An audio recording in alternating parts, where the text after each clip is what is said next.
אולי אנחנו נראים נורא והפסים לא באופנה, אך הכל זה מבחירה שלנו. כי כבר היינו אבירים עם חרבות וגם סוסים, ונסיכות היו רוצות אותנו.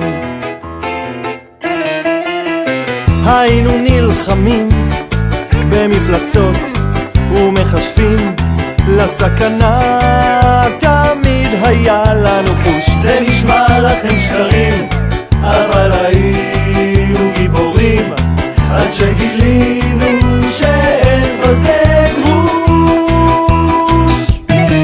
אז גנבנו ממחטה מאיזו נסיכה, ובאינטרנט מכרנו קסמים של מכשפה, ובדקנו גם שווארמה מבשר של תנינים, וסושי בתולות ים בכל הטעמים, והכל הלך סבבה עד שמס הכנסה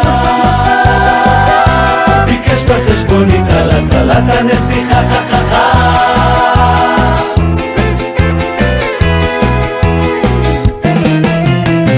התחלנו את הבוקר בקפה עם ארי פלונטר, שסיפר שהוא מחלטר באירועים.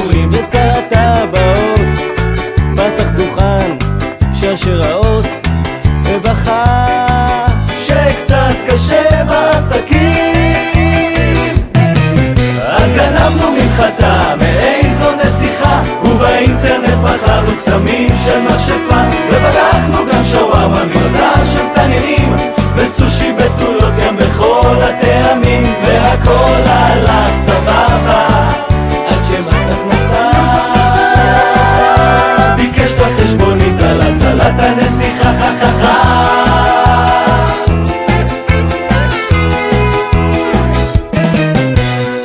פנטזיה זה קסם, סיפור של אשליה, לפנטז על החיים, לחיות באגדה. נסחפנו לפנטזיה כמו למערבולת, אבל עם פנטזיה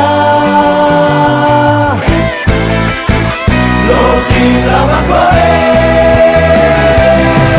אז גנבנו ממחטה מאיזו נסיכה, ובאינטרנט מכרנו קסמים של מכשפה, ובדקנו גם שווארמה מבשר של תנינים, וסושי בתולות ים בכל הטעמים, והכל הלך פשוט יופי עד שפתאום הבנו